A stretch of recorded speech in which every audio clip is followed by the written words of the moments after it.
Hello friends, कैसे हैं आप। उम्मीद करता हूं आप सब ठीक होंगे। यूट्यूब में पावर प्लांट गुरुजी एकलौता चैनल है जहां पे आपको सही और सटीक इन्फॉर्मेशन पावर प्लांट रिगार्डिंग मिलते रहता है। मैं यहां पे मेरा खुद का एक्सपीरियंस का बेसिस में आप लोग को पावर प्लांट का इन्फॉर्मेशन देते रहता हूं।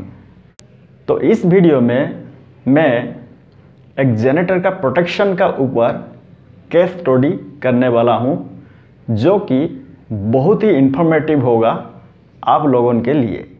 ये वीडियो आपका बहुत ही काम का होने वाला है, क्योंकि आपका जो सारा डाउट है एक जनरेटर प्रोटेक्शन का ऊपर, वो सारा डाउट इस वीडियो में क्लियर होने वाला है। इस वीडियो देखने के बाद आप जान पाएंगे कि ऐसा कौन सा फॉल्ट है जिस फॉल्ट के कारण बोथ टरबाइन एंड जनरेटर एक साथ में ट्रिप होता है। उसका साथ साथ आप जान पाएंगे ऐसा कौन सा फॉल्ट है जिस फॉल्ट के कारण पहला टरबाइन ट्रिप होगा, उसका बाद में जनरेटर ट्रिप होगा। और नंबर 3 में जानेंगे ऐसा कौन सा फॉल्ट है जिस फॉल्ट में जनरेटर ट्रिप नहीं होके ग्रिड से अलग हो जाता है और हाउस लोड में रनिंग होते रहता है। उसका साथ साथ इस वीडियो में हम लोग जानेंगे नंबर 1 में जनरेटर का प्रोटेक्शन का क्या फंक्शन है, नंबर 2 में एक जनरेटर में फेल्योर होने का जो डिफरेंट कारण है उसका बारे में, नंबर 3 में जो जनरेटर का प्रोटेक्शन है क्या क्या प्रोटेक्शन उसके बारे में जानेंगे, नंबर 4 में जो जनरेटर का ट्रिपिंग है उसका क्लासिफिकेशन हम लोगों करेंगे कि कौन सा क्लास में कौन सा ट्रिप रहेगा, यानी कि कौन सा प्रोटेक्शन रहता है। तो ये सारे डिटेल्स इस वीडियो में मैं आपको बताऊंगा, तो आप वीडियो को स्किप ना करके एंड तक देखते रहिए। यदि आप स्किप करेंगे तो आप डिटेल्स में जान नहीं पाएंगे। यदि ये वाला वीडियो आपको अच्छा लगेगा तो आप इस वीडियो को लाइक कीजिएगा। यदि आप मेरे चैनल को नया आए हैं तो चैनल को सब्सक्राइब कर दीजिएगा। यदि आपको इस टाइप का वीडियो अच्छा लगता है तो, क्योंकि आपका लाइक और कमेंट मुझे और भी मोटिवेटेड करता है इस तरह का वीडियो बनाने के लिए। तो पहले हम जानेंगे कि एक जनरेटर प्रोटेक्शन का क्या काम होता है। एक जनरेटर का प्रोटेक्शन जनरेटर को प्रोटेक्ट करता है 2 चीज़ से। कौन कौन सा चीज़ ना, यदि कुछ इंटरनल फॉल्ट जनरेटर में हुआ तो उससे उसको प्रोटेक्ट करता है। दूसरा है यदि जनरेटर प्रोटेक्शन जोन में कुछ भी सीवियर अबनॉर्मलिटीज आया तो उससे प्रोटेक्ट करता है। ये दोनों चीज़ से ये जनरेटर को प्रोटेक्ट करके रखता है, क्योंकि यदि जनरेटर में उसका वाइंडिंग कुछ भी डैमेज हुआ, क्योंकि जनरेटर का मेन जो है वो वाइंडिंग है, यदि उसका वाइंडिंग कुछ भी डैमेज हुआ तो ये बहुत दिन तक शटडाउन में रहता है, जो कि एक प्लांट के लिए बहुत ही लॉसेस होता है। तो यहाँ पे मैं लिख दिया हूँ कि जनरेटर का जो प्रोटेक्शन है वो जनरेटर को कहाँ कहाँ से प्रोटेक्ट करता है। एक तो हो गया इंटरनल फॉल्ट, दूसरा हो गया कुछ भी अगर अबनॉर्मलिटीज हुआ प्रोटेक्शन जोन में उससे वो प्रोटेक्ट करता है। तो अभी हम लोग जानेंगे एक जनरेटर फेल्योर हो जाना यानी कि ट्रिप होने का कारण सब क्या क्या है। एक जनरेटर फेल्योर होने का 3 ठो मेन कारण है। क्या क्या कारण यहाँ पे मैं लिखा हूँ।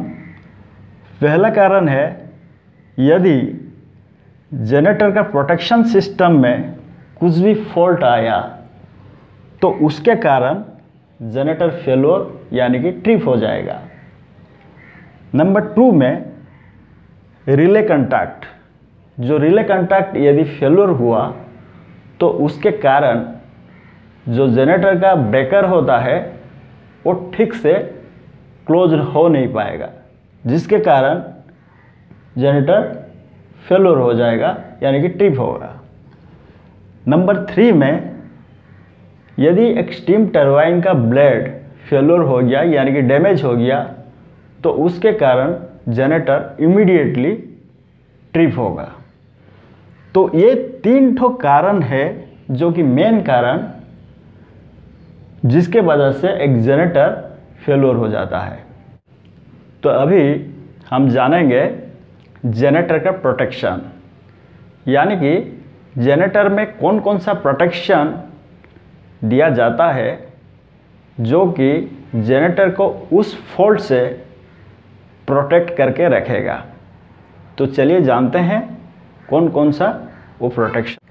तो एक जनरेटर में जो जो प्रोटेक्शन दिया जाता है उसको यहाँ पे मैं लिखा हूँ, देखिए। नंबर 1 में डिफरेंशियल प्रोटेक्शन, नंबर 2 में स्टार्टर अर्थ फॉल्ट प्रोटेक्शन, नंबर 3 में starter inter turn protection, number 4 में लॉस ऑफ एक्साइटेशन, नंबर 5 में under and over frequency protection, number 6 में रिवर्स पावर प्रोटेक्शन, नंबर 7 में under and over voltage protection. तो ये 7 number of protections जिस generator का ऊपर मैं केस स्टडी कर रहा हूँ उसमें दिया गया है। तो यहाँ पे ये जो सारे प्रोटेक्शन है इसका इम्पोर्टेंस क्या है और ये कैसे काम करता है एक जनरेटर को प्रोटेक्ट करने के लिए, इसको बताना यहाँ पे मुश्किल है क्योंकि ये बहुत टाइम कंज्यूम करेगा। तो इसको मैं बनाऊंगा एक सेपरेट वीडियो में, आप उसको देख के आपका डाउट क्लियर कर सकते हैं कि इसका इम्पोर्टेंस कैसा है और ये कैसे काम करता है। तो अभी हम जानेंगे एक जनरेटर का ट्रिप क्लासिफिकेशन के बारे में। जनरेटर का ट्रिप क्लासिफिकेशन डिपेंड करता है एक जनरेटर में किस टाइप का फॉल्ट है और वो किस टाइप का आइसोलेशन रिक्वायर्ड करता है। तो ये सारे चीज़ आप क्लियर हो जाएंगे, आगे मैं आपको समझाऊंगा तो आपको पूरा डाउट पूरा क्लियर हो जाएगा। तो ये जो जनरेटर का ट्रिपिंग है इसको क्लासिफाइड किया गया है 5 क्लासेस में। पहला है नंबर 1 में क्लास A ट्रिप, नंबर 2 में क्लास B ट्रिप, नंबर 3 में क्लास C ट्रिप, नंबर 4 में क्लास D ट्रिप और नंबर 5 में class E trip. Class E trip में इलेक्ट्रिकल सिस्टम इंक्लूड नहीं रहता है। तो ये सारे चीज़ के बारे में अभी मैं स्टेप बाय स्टेप बताऊंगा जो कि बहुत इंटरेस्टिंग आपको लगेगा। और आपका जो डाउट है, पहले मैं जो वीडियो स्टार्टिंग में बताया था कि कौन कौन सा फॉल्ट में जो टरबाइन और जनरेटर जो आपको साइमल्टेनियसली ट्रिप होता है, मतलब कि एक साथ में, और कौन सा में आपका सीक्वेंसली ट्रिप होता है, मतलब कि पहला टरबाइन फिर उसके बाद जनरेटर। ये सब जो डाउट है आपका वो क्लियर हो जाएगा। तो अभी हम जानेंगे क्लास A ट्रिप के बारे में। क्लास A ट्रिप को यूज किया जाता है साइमल्टेनियसली ट्रिप करने के लिए बोथ टरबाइन एंड जनरेटर को। इस मोड एक्टिवेट होने से जनरेटर बहुत फास्ट आइसोलेट होता है, मतलब कि उसको स्टैंड स्टिल कंडीशन को लाना है, वो रोटेटिंग जैसे नहीं होगा, 0 RPM होना चाहिए। तो ये कौन सा कंडीशन में एक्टिवेट होता है, देखिए, ये ऑल जनरेटर इंटरनल फॉल्ट, यदि जनरेटर का कोई भी इंटरनल फॉल्ट हुआ उस कंडीशन में। दूसरा है abnormalities इन जनरेटर प्रोटेक्शन जोन। ये दोनों में से यदि कहीं पे फॉल्ट आया तो ये जो ट्रिप है ये एक्टिवेट होगा, जिसके कारण टरबाइन और जनरेटर दोनों एक साथ में ट्रिप होंगे। तो यदि टरबाइन और जनरेटर एक साथ में ट्रिप हो रहे हैं तो आपको जान लेना पड़ेगा कि ये दोनों में से कहीं एक में फॉल्ट आया है। तो ये एक ही साथ में ट्रिप कमांड जाएगा टरबाइन और जनरेटर को। फिर से क्लास ए ट्रिप 2 क्लास में डिवाइड होता है, क्लास A1 ट्रिप और class A2 trip.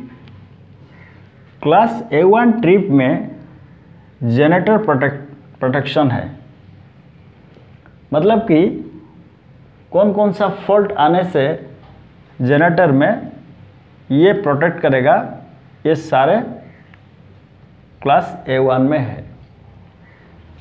Class A2 trip में GT प्रोटेक्शन यानी कि जो जनरेटर ट्रांसफार्मर है उसमें फॉल्ट आने से ये प्रोटेक्ट करेगा। तो अभी हम जानेंगे क्लास A1 ट्रिप में जनरेटर का कौन कौन सा प्रोटेक्शन रहता है। तो नंबर 1 में जनरेटर डिफरेंशियल प्रोटेक्शन, नंबर 2 में starter arc fall protection, number 3 में generator over voltage protection, number 4 में starting over current protection, number 5 में generator inter turn protection, number 6 में जनरेटर नेगेटिव फेज सीक्वेंस। तो इतने सारे प्रोटेक्शन क्लास A1 ट्रिप में रहता है। क्लास A1 ट्रिप जो है ये जनरेटर को प्रोटेक्ट करता है फॉल्ट से। तो अभी हम जानेंगे कि क्लास A2 ट्रिप में कौन कौन सा प्रोटेक्शन आता है।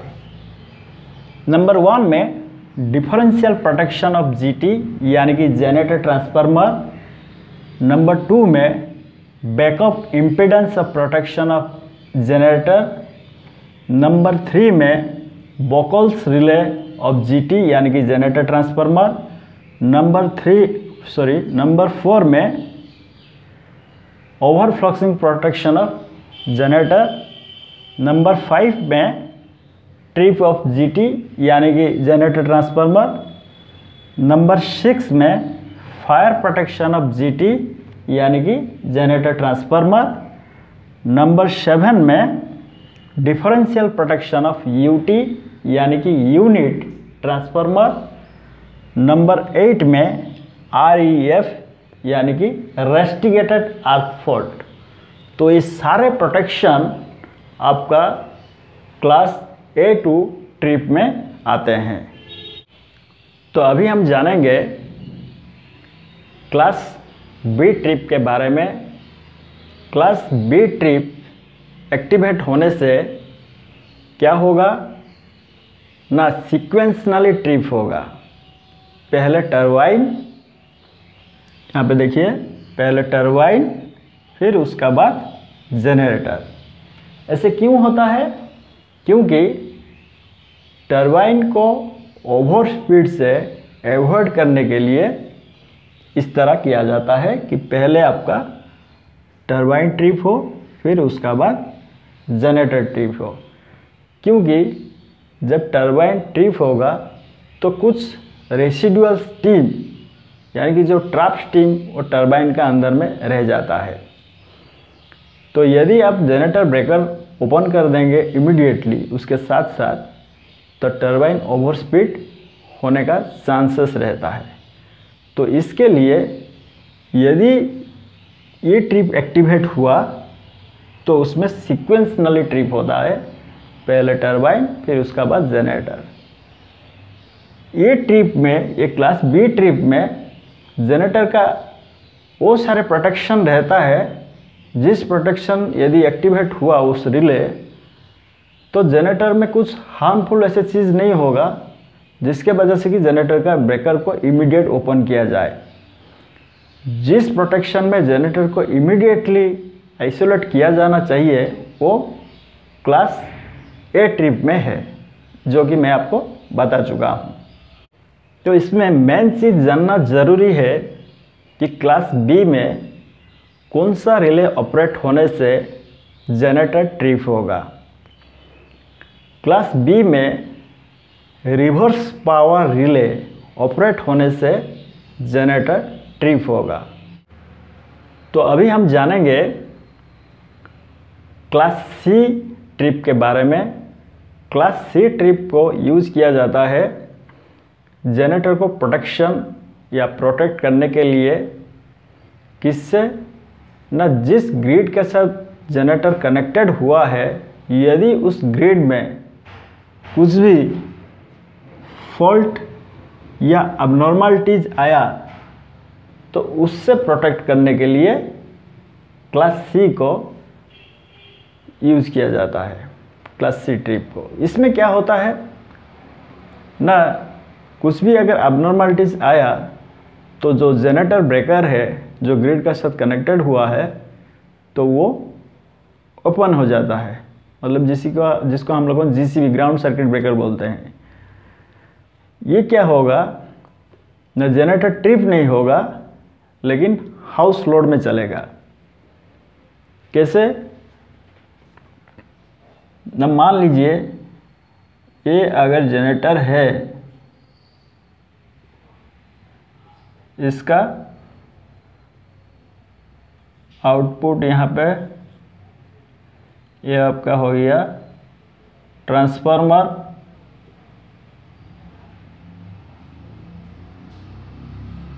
तो यहाँ पे आपका ब्रेकर रहता है और ये यहाँ ग्रिड के साथ कनेक्टेड हुआ है।